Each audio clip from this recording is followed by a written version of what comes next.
Good morning students. Next topic देखिए loops के बारे में थोड़ा पहले आपको बता चुकी हूँ। A segment of code that is executed repeatedly is called a loop. अगर प्रोग्राम के अंदर कुछ स्टेटमेंट्स ऐसी हैं जिसको आपको बार बार एग्जीक्यूट कराना पड़ता है तो उसको हम क्या बोलते हैं, लूप। ठीक है, तो लूपिंग के अंदर क्या होगा, in looping a sequence of statement is executed until some conditions for termination of the loop are satisfied. Looping के अंदर क्या होगा, एक सीक्वेंस होगा स्टेटमेंट्स का, उसको हम एग्जीक्यूट करते रहेंगे। कब तक? जब तक कि उसकी वो कोई कंडीशन ना दे दे हम उसको टर्मिनेट करने के लिए। जब तक वो कंडीशन सेटिस्फाई होती रहेगी वो चलता रहेगा। ठीक है, तो टर्मिनेशन के लिए कुछ कंडीशन देनी ज़रूरी है, ताकि टर्मिनेशन मीन्स उसको रोकने के लिए, ख़त्म करने के लिए, वरना वो इनफाइनाइट लूप में फंसता रहेगा। बार बार वो स्टेटमेंट एग्जीक्यूट होती ही रहेंगी, उससे कभी बाहर ही नहीं निकल पाएगा। तो इसीलिए इसने कहा अनटिल, जब तक कि वो condition, some condition for termination of the loop are satisfied, जब तक वो सेटिस्फाई नहीं हो जाती तब तक वो स्टेटमेंट क्या होती रहेंगी, एग्जीक्यूट होती रहेंगी। Program with loops therefore consist of two segment. तो एक प्रोग्राम ऐसा है जिसके अंदर आपने लूप्स यूज़ किए हैं, तो क्या होता है उसमें दो सेगमेंट होते हैं। वो दो सेगमेंट कौन से होते हैं? एक को तो हम बोलते हैं बॉडी ऑफ द लूप और दूसरे को बोलते हैं कंट्रोल स्टेटमेंट। ठीक है, दोनों में क्या फ़र्क है? कंट्रोल स्टेटमेंट तो क्या है, नाम से ही पता चल रहा है। कंट्रोल स्टेटमेंट या कहें हेड स्टेटमेंट, ये कंटेन करती है एक expression which is evaluated to decide whether the body is executed और नॉट। कंट्रोल स्टेटमेंट में हम एक ऐसी कंडीशन या एक्सप्रेशन डालेंगे जो डिसाइड करेगी कि भाई body of the loop execute होना है या नहीं होना। बॉडी ऑफ द लूप में क्या डालोगे आप? वो सारी स्टेटमेंट्स डालोगे जो आपको बार बार एग्जीक्यूट करानी है। ठीक है, तो वो तो आएगी बॉडी ऑफ लूप में। और कंट्रोल स्टेटमेंट में वो कंडीशन या एक्सप्रेशन आएगा जो डिसाइड करेगा कि ये स्टेटमेंट एग्जीक्यूट होंगी या नहीं होंगी। तो दो पार्ट हो गए हैं इसके, कंट्रोल स्टेटमेंट और एक बॉडी ऑफ द लूप। ठीक है, उसके बाद आगे पढ़ते हैं टाइप्स ऑफ लूप्स। इसने पहले बताया है depending on the position of control statement in a loop, control structure में भी क्लासिफाइड। दो टाइप से इसने किस पर डिपेंड कर रहा है? कंट्रोल स्टेटमेंट की पोजीशन पर डिपेंड कर रहा है। अगर आपने कंट्रोल स्टेटमेंट पहले दी है या बाद में दी है तो उसके अकॉर्डिंग इसने इसको क्लासीफाई कर दिया दो टाइप में। एक को बोलेंगे एंट्री कंट्रोल्ड लूप और एक को क्या बोलेंगे, एग्जिट कंट्रोल्ड लूप। नाम से ही पता चल रहा है एंट्री कंट्रोल्ड लूप है तो इसका मतलब कंडीशन हम एंट्री के टाइम पर ही डालेंगे। एग्जिट कंट्रोल्ड लूप है तो कंडीशन हम एग्जिट के टाइम पर डालेंगे। ठीक है, एंट्री कंट्रोल लूप को हम प्री टेस्ट बोलते हैं और एग्जिट कंट्रोल लूप को पोस्ट टेस्ट बोलते हैं। देखिए इनमें डिफरेंस क्या है। पहले मैं अगर एंट्री कंट्रोल लूप की बात करूं तो सबसे पहले लूप के अंदर एंट्री होगी। एंट्री होते ही सबसे पहले आप टेस्ट कंडीशन डालेंगे। अगर टेस्ट कंडीशन ट्रू हुई तो अभी मैंने आपको बताया body of the loop execute होगी और फिर से वो वापस टेस्ट कंडीशन पर आ जाएगा। और अगर ये फॉल्स हुई तो वो लूप से बाहर चला जाएगा। ठीक है, तो ये क्या है, एंट्री कंट्रोल लूप की लूप में आते ही सबसे पहले वो टेस्ट कंडीशन चेक करेगा। तो अगर ये टेस्ट कंडीशन एक बार भी सेटिस्फाई नहीं हुई, शुरू में ही मान लीजिए कंडीशन सेटिस्फाई नहीं हुई, तो एज इट इज़ लूप से बाहर हो जाएगा। लूप एक बार भी एग्जीक्यूट नहीं होगा, बॉडी ऑफ द लूप एक बार भी एग्जीक्यूट नहीं होगा। ठीक है, इसीलिए इसको हम क्या बोलते हैं, प्री टेस्ट, कि पहले ही टेस्ट हो जाता है कंडीशन का कि लूप एग्जीक्यूट होगा या नहीं। दूसरा देखिए एग्जिट कंट्रोल लूप, इसमें क्या होगा, एंट्री ऑफ द लूप फिर बॉडी ऑफ द लूप और बाद में वो कंडीशन चेक करेगा। ठीक है, तो एक बार तो ये body of the loop execute हो ही जाएगा जैसे वो सीक्वेंस में आएगा, फिर टेस्ट कंडीशन चेक करेगा। अगर ट्रू होगा तो दोबारा से ये एग्जीक्यूट होगी, फॉल्स हुआ तो लूप से बाहर आ जाएगा। तो दोनों में डिफरेंस पता चला। ये तो क्या है, प्री टेस्ट लूप है क्योंकि इसमें टेस्टिंग पहले होती है, और ये क्या है, पोस्ट टेस्ट लूप है क्योंकि इसमें टेस्टिंग बाद में होती है। इसमें बॉडी ऑफ द लूप हो सकता है एक बार भी एग्जीक्यूट ना हो, लेकिन इसमें एटलीस्ट एक बार तो body of the loop execute होगी, उसके बाद फर्दर होगी या नहीं वो टेस्ट कंडीशन पर डिपेंड करेगा। ठीक है, उसके बाद नेक्स्ट देखिए, ये तो हमने किसके अकॉर्डिंग क्लासीफाई किया, पोजीशन ऑफ कंट्रोल स्टेटमेंट के अकॉर्डिंग। ठीक है, दूसरा किस पर डिपेंड कर रहा है, based on the nature of condition variable and the value assigned for testing the control expression. क्या है, दो टाइप दिए इसने, काउंटर कंट्रोल लूप और सेंटिनल कंट्रोल लूप।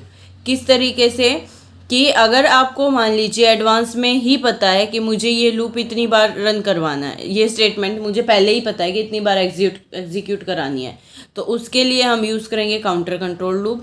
और अगर हमें पता नहीं होता, वो किसी और कंडीशन पर डिपेंड करता, हमें नहीं पता कि वो काउंटिंग में हमें कितनी बार एग्जीक्यूट कराना, अननोन है वो चीज़, तो उसके लिए हम यूज़ करते हैं सेंटिनल कंट्रोल लूप। ठीक है, देखिए and in counter control loop में इसने कहा we know in advance exactly, हमें पहले से ही पता होगा how many times body of the loop will be execute. ठीक है, control head specifies a variable, control head वही कंट्रोल स्टेटमेंट जो मैंने बताई थी, उसके अंदर वो क्या स्पेसिफाई करती है, एक वेरिएबल को जिसको हम भरते हैं counter, to control the number of execution. वो काउंटर क्या करेगा, कितनी बार नंबर ऑफ एग्जीक्यूशन हमें कराना उस चीज़ को कंट्रोल करेगा। The counter must have initial value, final value and increment और डिक्रीमेंट। जो काउंटर वेरिएबल आप लोगे उसके पास एक तो इनिशियल वैल्यू होनी चाहिए ज़रूर कि कहाँ से आप स्टार्टिंग कर रहे हो, एक फाइनल वैल्यू होनी चाहिए कि उसको कितनी बार इसको रन करवाना है, कहाँ तक वो वैल्यू लेकर जाएगा, और इंक्रीमेंट करा रहे हो उसमें या डिक्रीमेंट। मान लीजिए मैंने काउंटर वेरिएबल ले लिया आई को मान लीजिए इनिशियल वैल्यू मैंने 0 दे दी, ठीक है, फाइनल वैल्यू मान लो मैंने 10 दे दी, तो मैं आई में क्या करवाऊंगी, दिखती बात ऑब्वियसली कि 0 से स्टार्टिंग हो रही है, 10 तक लेके जाना है, तो आई में मैं क्या करवाऊंगी, इंक्रीमेंट, तो हम इंक्रीमेंट ऑपरेटर लगा देंगे। तो आई ये लूप कितनी बार चलेगा कोई बता सकता है, ये लूप 10 बार चलेगा, है ना, 0 से कहाँ तक, 10 तक, तो सॉरी 11 बार। अगर 1 से स्टार्टिंग करते तो 10 टाइम्स चलता, अगर 0 से स्टार्टिंग कर रहे हैं तो 11 बार चलेगा। तो ये आपको ध्यान रखना है इनिशियलाइजेशन कराते वक्त। तो यहाँ पर इंक्रीमेंट होगा, अगर मैं उल्टा लिख देती 10 से 0 पर जा रहे होते तो फिर हम डिक्रीमेंट ऑपरेटर यूज़ करते। तो ये आई यहाँ पर क्या है, काउंटर वेरिएबल है, तो इसके पास एक इनिशियल वैल्यू होनी चाहिए, एक फाइनल वैल्यू, और इंक्रीमेंट और डिक्रीमेंट करेंगे so that counter is properly tested and updated for the desired loop operation. The number of times we want to execute the loop में बी कॉन्स्टेंट, कितनी बार हमें इसको एग्जीक्यूट करवाना है वो कोई कॉन्स्टेंट नंबर भी हो सकता है, जैसे 10, 20 इस तरीके से, या फिर हम कोई वेरिएबल भी ले सकते हैं with an assigned value. A counter controlled loop is also called definite repetition loop. Definite repetition loop क्यों, क्योंकि हमें पता है डेफिनेट है वो चीज़ कि कितनी बार ये रिपीट होना है, ठीक है, इसीलिए इसको डेफिनेट रिपीटिशन लूप भी बोलते हैं। दूसरा क्या है, सेंटिनल कंट्रोल लूप, इसमें मैं बताई चुकी हूँ, special value is used to change the loop control expression from true और फॉल्स।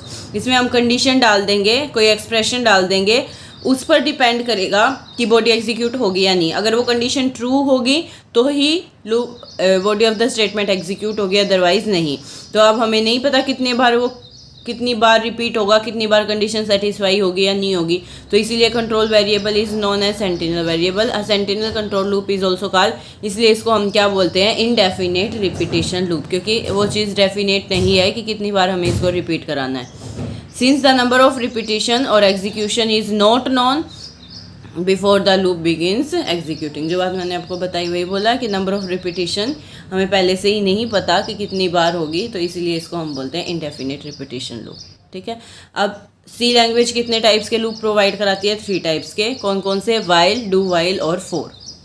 ठीक है, पहले हम करते हैं वाइल। वाइल लूप में क्या होगा, the simplest of all looping structures in C is while. सबसे सिंपल वाइल स्टेटमेंट है। While statement is use to carry out looping operations in which a sequence of statement is executed until some condition is satisfied. अगर मैं flow chart से बताऊं तो ये हमारे पास वाइल लूप का डायग्राम है, फ्लो चार्ट है। वाइल लूप में क्या होता है, सीक्वेंस ऑफ स्टेटमेंट एग्जीक्यूट होती है, कब तक, जब तक कि कोई कंडीशन देंगे वो सेटिस्फाई होती रहती है, तब तक वो एग्जीक्यूट होती रहेंगी, रिपीटिशन होती रहेगी। सिंटैक्स क्या है इसका, आप सी के अंदर कैसे यूज़ करेंगे, जनरल फॉर्म क्या है, पहले आप वाइल वर्ड लिखोगे, उसके ब्रैकेट में वो कंडीशन डालोगे जो जिसके ऊपर डिपेंड कर रहा बॉडी ऑफ द लूप की एग्जीक्यूट होगा या नहीं, तो ब्रैकेट्स में इस तरीके से वो एक्सप्रेशन डालना आपको। फिर ब्रेसेस के अंदर जितनी भी स्टेटमेंट आपको रिपीट करानी है वो आएगी, और फिर आप ब्रैकेट बंद कर दोगे। ये क्या है, सिंटैक्स है वाइल लूप का। ठीक है, उसके बाद फ्लो चार्ट, अभी मैंने जो एंट्री कंट्रोल लूप का बताया वो आएगा। पहले एंट्री होगी, फिर टेस्ट कंडीशन, ट्रू हुई तो body of the loop execute होती रहेगी, फॉल्स हुई तो एग्जिट हो जाएगा। ठीक है, तो इसीलिए वाइल कैसा रूप है, वाइल एंट्री कंट्रोल लूप है, क्योंकि इसमें प्री टेस्टिंग हो रही है, पहले टेस्टिंग होगी उसके बाद body of the loop execute होगा। और अगर मैं यहाँ से बताऊँ तो काउंटर कंट्रोल्ड है या सेंटिनल कंट्रोल है, हमें नहीं पता ना कितनी बार एग्जीक्यूट होगा, वो स्टेटमेंट पे, कंडीशन पे डिपेंड कर रहा है। तो इसीलिए ये किस टाइप का लूप है, सेंटिनल कंट्रोल लूप है। तो इसमें ज़रूरी नहीं है कि एक बार भी आपकी बॉडी एग्जीक्यूट हो, क्योंकि शुरू में ही अगर कंडीशन फॉल्स होगी तो वो लूप से बाहर आ जाएगा। ठीक है, तो इसमें हमें एडवांस में मेनली हम इसको कहाँ यूज़ करते हैं, जहाँ पर हमें एडवांस में नहीं पता होता कि हमें कितनी बार लूप को एग्जीक्यूट कराना है। लास्ट में इसने यही बोला, अगर टेस्ट कंडीशन शुरुआत में ही फॉल्स होगी तो लूप एक बार भी एग्जीक्यूट नहीं होगा, बॉडी ऑफ द लूप। ठीक है, उसके बाद इसके एग्जांपल करते हैं। देखिए इसने ये हम दो एग्जांपल्स हैं, एक तो डिस्प्ले लिस्ट ऑफ नंबर्स का और एक टेबल, किसी भी नंबर की टेबल अगर हमें डिस्प्ले करानी है। ये दोनों प्रोग्राम्स हम तीनों लूप्स के हेल्प से करेंगे। ठीक है, तो पहले हम वाइल लूप पढ़ रहे हैं, तो उसमें हमने फर्स्ट प्रोग्राम किया डिस्प्ले लिस्ट ऑफ नंबर्स। हमें नंबर्स काउंटिंग में 1 2 3 4 इस तरीके से लिस्ट डिस्प्ले करानी है। तो उसके लिए एडर फाइल तो इंक्लूड करते हुए ये सारा तो मैं बता ही चुकी हूँ, वॉइड मेन। उसके बाद वेरिएबल डिक्लेयर कराते हो, तो आई इक्वल टू हमने शुरू में क्या ले लिया 1, और एक वेरिएबल क्या ले लिया n तो क्या है जिसकी काउंटिंग हमें करानी है, और आई हमें लूप में वेरिएबल चाहिएगा कंडीशन के दौरान, उसके लिए लिया है। क्लियर स्क्रीन लगाते ही हो, प्रिंट एफ हमने स्टेटमेंट प्रिंट करा दी, enter how many numbers to be display, कि कितने नंबर्स हमें कहाँ तक लिस्ट डिस्प्ले करानी है, तो वहाँ पर वो n की वही वैल्यू आप डाल दोगे। ठीक है, वाइल फिर कंडीशन डालेंगे i less than equal to n, जब तक ये i जिसमें हमने शुरू में 1 लिया है, जब तक ये इस नंबर से लेस रहेगा तब तक हम क्या प्रिंट कराते रहेंगे, उस i को प्रिंट कराते रहेंगे और i में ऐड करते रहेंगे। देखिए जैसे एग्जाम्पल से मैं आपको बताती हूँ, हमने n की वैल्यू क्या ले ली 5। जब ये प्रोग्राम रन होगा तो ये message as it is print हो जाएगा, enter how many numbers to be display. उसके बाद n की वैल्यू यहाँ पर मैंने क्या ले ली 5, i में क्या है 1 है, और n इक्वल टू क्या ले लिया 5। तो वो चेक करेगा क्या 1 लेस देन इक्वल टू 5 है, बिल्कुल है। कंडीशन क्या होगी, ट्रू होगी। ट्रू होगी तो body of the loop execute होगा। तो वो क्या प्रिंट करा देगा शुरू में आई। देखिए ये परसेंटेज डी, क्योंकि आई इंटीजर टाइप का, और ये \t मैं आपको पहले भी बता चुकी हूँ, ये क्या है, किसके लिए था, ये हॉरिजॉन्टल टैब के लिए था। ठीक है, तो वो क्या करेगा, इन नंबर्स के बीच में हॉरिजॉन्टली डिस्टेंस वो गैप देगा। उसके बाद आई को वो प्रिंट करा देगा। शुरू में आई की वैल्यू क्या थी 1 कंडीशन ट्रू हो रही थी तो 1 को वो प्रिंट करा देगा। ठीक है, फिर आई प्लस प्लस, अब आई की वैल्यू इंक्रीमेंट ऑपरेटर आप पढ़ चुके हो, आई में एक ऐड कर देगा, तो आई की वैल्यू अब क्या हो जाएगी 2। फिर वो चेक करेगा क्या 2 less than equal to n है, यानी कि 2 लेस देन इक्वल टू 5 है, हाँ है। फिर 2 को प्रिंट करा देगा। ठीक है, स्पेस देके, अगर यहाँ /t यूज़ नहीं करते तो ये सारे साथ साथ आ जाते, और /n लिखते तो ये वर्टिकली लाइन में आएंगे। तो आपकी चॉइस, आप किस तरीके से डिस्प्ले कराना चाहते हो लिस्ट को। फिर i प्लस प्लस 3 हो जाएगा, तो इस तरीके से कहाँ तक, फिर 4 होगा, फिर 5 होगा, इक्वल टू है ना, तो इक्वल टू के लिए 5 इक्वल टू 5 के लिए भी कंडीशन सेटिस्फाई होगी, तो 5 को भी वो प्रिंट कराएगा। उसके बाद ये 6 हो जाएगा। अब 6 लेस देन इक्वल टू 5 नहीं है, कंडीशन सेटिस्फाई नहीं होगी, तो वो लूप से बाहर आ जाएगा। लूप से बाहर प्रोग्राम का ही एंड है, तो इस तरीके से ये इसका रिजल्ट आ जाएगा। ठीक है, हम दूसरा एग्जाम्पल करते हैं। दूसरा एग्जाम्पल क्या है, program to display table of an input number. अब की बार हमें टेबल प्रिंट करानी है किसी नंबर की, तो उसके लिए क्या करेंगे, वही i इक्वल टू 1 ले लिया, एक नंबर n ले लिया जिसके आपको टेबल लिखनी है, प्रिंट करा दिया, एंटर द नंबर और n की वैल्यू इनपुट करा दी। जैसे यहाँ एग्जाम्पल में हम 9 की टेबल लिख रहे हैं, तो i पर कंडीशन डालेंगे 10 तक ही लिखते हो तो i less than equal to 10। तो आप टेबल 9 की टेबल लिख रहे हो तो कैसे लिखोगे, 1 इंटू 9, ठीक है, 9 1 जा 1 इसी तरीके से लिखते हो ना। फिर 9 इंटू 2, 9 इंटू 3, 9 इंटू 4, तो इसका मतलब हम क्या प्रिंट कराएंगे, i इंटू n। ये तो किसके लिए लिखा %d, क्योंकि एक इंटीजर आएगा, और /t मैंने अभी आपको पिछले प्रोग्राम में बताया ही, i इंटू n। जैसे कि पहले i की वैल्यू आप शुरू में क्या लेकर चले 1, तो 1 इंटू n, इसका मतलब 9 आ जाएगा। फिर 1 इंटू i की वैल्यू, फिर i प्लस प्लस, i की वैल्यू 2 हो जाएगी, कंडीशन सेटिस्फाई हो रहा, फिर यहाँ पर जाएगा 2 इंटू 9, फिर 3 हो जाएगा, 3 इंटू 9, कहाँ तक i जब तक 10 नहीं हो जाता, तो लास्ट में 10 इंटू 9 90 तक हो जाएगा। अगर आपको ये टेबल आगे भी चाहिए है, 15 तक चाहिए, तो i less than equal to 15 कर सकते हो आप। यहाँ हम 10 तक लिख रहे हैं। जब जैसे ही i 11 हो जाएगा वो लूप से बाहर आ जाएगा, तो ये टेबल वो डिस्प्ले करा देगा। ठीक है,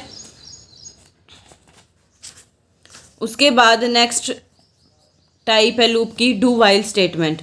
डू वाइल आपके पास क्या डिफरेंस है, do while exit controlled loop है। तो इसमें क्या होगा, when a loop is constructed using the while statement, test for continuation is carried out at the beginning of each pass. क्या कह रहा है वो, देखिए मैं इससे फिगर से बताती हूँ। आप क्या करोगे, डू वाइल में सबसे पहले एंट्री होगी, पहले बॉडी ऑफ द लूप लिखोगे, उसके बाद में टेस्ट कंडीशन सेटिस्फाई होगी। अगर वो ट्रू होती रही तो वो बिगिनिंग पर चला जाएगा लूप की, ठीक है, और कंडीशन दोबारा से एग्जीक्यूट होगी, फिर ट्रू हुई, फिर बिगिनिंग ऑफ द लूप पे चला जाएगा, और कंडीशन फॉल्स हुई तो वो लूप से बाहर आ जाएगा। सिंटैक्स क्या है इसका, सबसे पहले आप डू वर्ड लिखोगे, डू के बाद ब्रैकेट्स में वो स्टेटमेंट्स लिखोगे, और फिर वाइल लिख के और फिर टेस्ट कंडीशन आप डालोगे। तो देखो हम टेस्ट कंडीशन बाद में डाल रहे हैं, तो एक बार तो ये body of the loop execute हो जाएगा, फिर ये टेस्ट कंडीशन ट्रू होगी, अगर ये टेस्ट कंडीशन चेक होगी, अगर ये टेस्ट कंडीशन ट्रू हुई तो वापस बॉडी ऑफ द लूप पर आ जाएगा, शुरुआत में ही आ जाएगा लूप के, अगर फॉल्स हुई तो वो लूप से बाहर आ जाएगा। तो इसमें एक बार तो कम से कम body of the loop execute होती है, क्योंकि इसमें कंडीशन हम बाद में डालते हैं, एग्जिट के टाइम पे डालते हैं, तो इसलिए इसको हम क्या बोलते हैं, एग्जिट कंट्रोल्ड लूप, या फिर पोस्ट टेस्ट, बाद में टेस्टिंग होती है इसकी। और ये भी सेंटिनल लूप है, क्योंकि इसमें भी हमें पहले से ही नहीं पता नंबर ऑफ आइट्रेशन का कि कितने टाइम्स लूप एग्जीक्यूट होगा, इनडेफिनेट है ये चीज़, तो इसीलिए किस टाइप का है, सेंटिनल लूप, ठीक है। तो लूप कब तक एग्जीक्यूट होता रहेगा, जब तक ये टेस्ट कंडीशन ट्रू रहेगी। अब इसके भी हम एग्जांपल, वही सेम एग्जांपल हम अब डू वाइल से करेंगे। Program to display list of number, तो वही दो वेरिएबल i = 1 और n लोगे, फिर वही मैसेज प्रिंट कराओगे, उस नंबर को इनपुट कराओगे। डिफरेंस क्या आ जाएगा, डू लिख के आप पहले क्या लिखोगे, printf %d/ti और i++, और फिर बाद में वाइल लिख के वो कंडीशन लिखोगे i <= n। वाइल लूप में ये कंडीशन हमने यहीं पर लिख दी थी, वाइल i <= n, इसमें ये कंडीशन बाद में आएगी, और यहाँ लिखने के बाद इसमें सेमीकोलन आएगा। कई स्टूडेंट्स ये मिस्टेक करते हैं कि इसमें कई बार तो कई क्या करते हैं, यहाँ पर सेमीकोलन लगा देते हैं, नहीं, ध्यान रखना है वाइल में जब कंडीशन लिखते हो आप शुरू में, तो इसमें सेमीकोलन नहीं आएगा। और डू वाइल में क्या होता है, डू वाइल में लास्ट में इसके बाद सेमीकोलन आता है। तो सिंटैक्स आपको अच्छे से ध्यान रखना है, डू, फिर ब्रैकेट्स में बॉडी ऑफ द लूप जो भी स्टेटमेंट एग्जीक्यूट करानी है, और बाद में वाइल, ब्रैकेट में टेस्ट कंडीशन, और लास्ट में सेमीकोलन से टर्मिनेट होगा, ठीक है। तो इसमें एक बार तो body of the loop execute होगी। मान लीजिए यहाँ पर आपने n की वैल्यू क्या डाल दी है, देखिए दोनों में क्या फ़र्क है। यहाँ पर अगर मैं n की वैल्यू 0 ले लेती हूँ, n की वैल्यू मैंने क्या ले ली, 0, तो अब 0 मतलब एक भी नंबर डिस्प्ले नहीं होना चाहिए था। तो अगर आप वाइल लूप से करते इस प्रोग्राम को, n की वैल्यू में यहाँ पर 0 ले लेती, तो शुरू में ही टेस्ट कंडीशन सेटिस्फाई नहीं होती। 1 <= 0 कंडीशन सेटिस्फाई नहीं हो रही तो लूप एग्जीक्यूट नहीं होगा, वो एज इट इज़ बाहर आ जाएगा। तो उस केस में सिर्फ क्या प्रिंट होगा, enter how many number of to display, 0, और फिर एक भी नंबर डिस्प्ले नहीं होगा। लेकिन अगर मैं इसी एग्जाम्पल को डू वाइल से करती हूँ, यानी कि n की वैल्यू अगर मैं 0 ले लेती हूँ यहाँ पर, तो क्या होगा, n की वैल्यू 0 यहाँ पर बेशक से ले ली कि कंडीशन सेटिस्फाई नहीं हो रही, 1 <= 0 नहीं है ना, लेकिन ये चीज़ तो वो बाद में चेक करेगा, तो एक बार तो वो प्रिंट करा देगा i की वैल्यू। तो यहाँ पर एक बार तो i1 प्रिंट हो जाएगा, उसके बाद i++ i2 हो गया, फिर कंडीशन चेक करेगा कि क्या 1 <= 0 है, नहीं है, तो वो दोबारा ऊपर नहीं जाएगा, वो लूप से बाहर आ जाएगा। तो enter how many number two display, 0, लेकिन फिर भी 1 प्रिंट होगा। तो दोनों लूप्स में ये डिफरेंस है, ठीक है। उसके बाद दूसरा हमने टेबल के लिए किया था, बिल्कुल उसी तरीके से करोगे, i = 1 और n, एंटर द नंबर को इनपुट कराओगे, डू लिख के वो कंडीशंस जो मैंने आपको बताई थी, i × n, i++ स्टेटमेंट्स जो अब बॉडी ऑफ द लूप में आ जाएंगी, और बाद में आप कंडीशन डालोगे वाइल i <= 10 और सेमीकोलन आ जाएगा, ठीक है। तो दोनों लूप्स के सिंटैक्स में बस इतना ही फ़र्क है। उसके बाद नेक्स्ट टाइप है फॉर लूप। फॉर लूप क्या है, एंट्री कंट्रोल्ड लूप है, क्योंकि इसमें भी हम कंडीशन स्टार्टिंग में ही डाल देते हैं।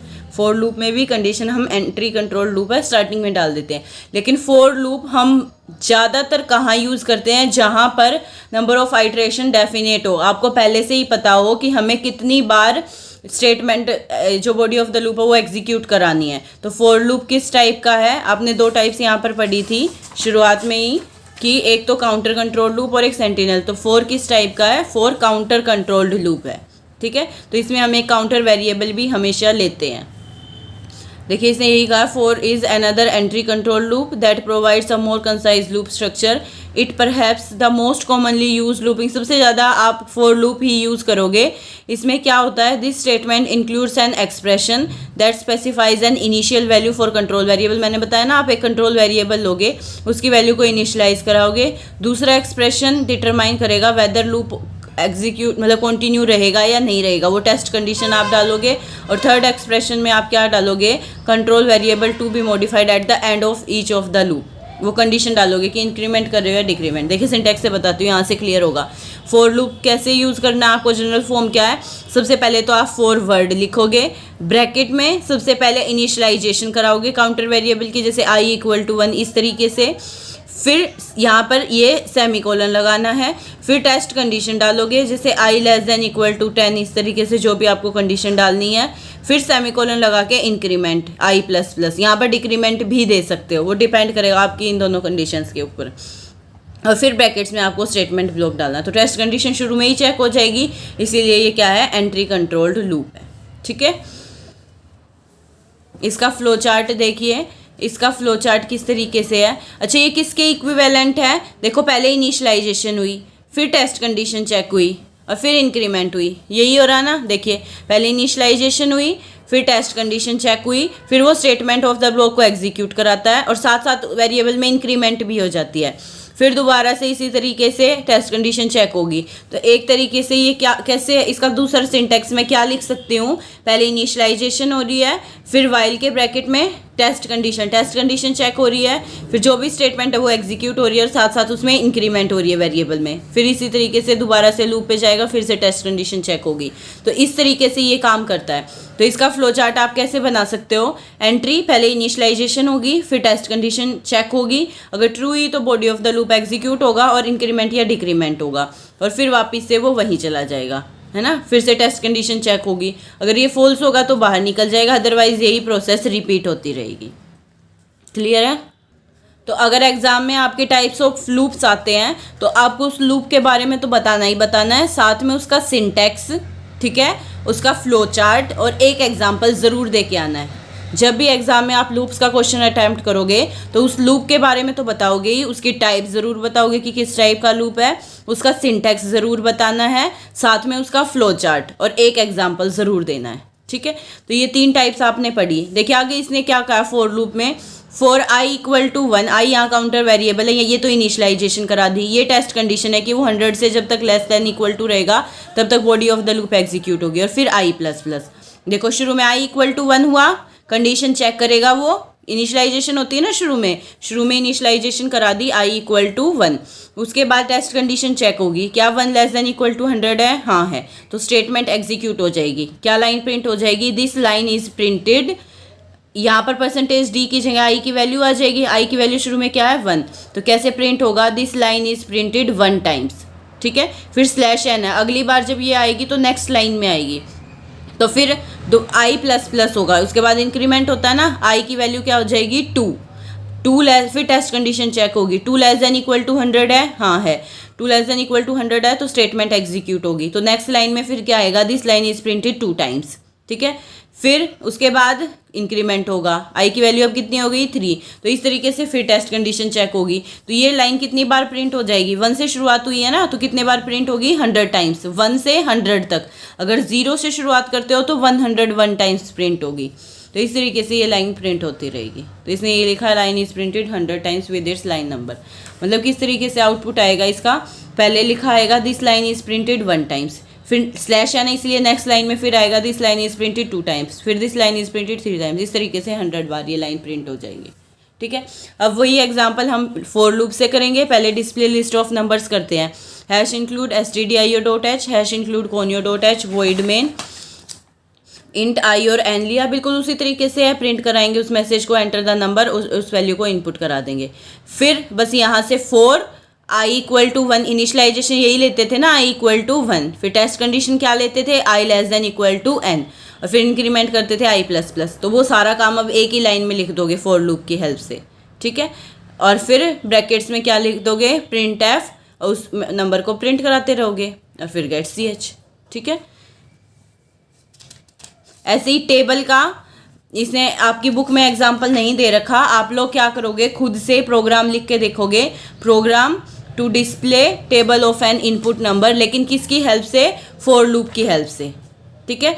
फॉर लूप की हेल्प से जब आप यही प्रोग्राम करोगे तो क्या आएगा, इंट, मैं लिख के बता देती हूँ साथ साथ, इंट आई यहाँ पर आप बस डिक्लेयर कराओगे, इनिशियलाइजेशन यहाँ नहीं कराते ना फॉर लूप में, इंट आई और एन इस तरीके से लोगे, फिर क्लियर स्क्रीन लिखोगे, फिर प्रिंट करवाओगे एंटर द नंबर, फिर उस नंबर को एंटर कराओगे, फिर यहाँ से चेंजेस हो जाएगा।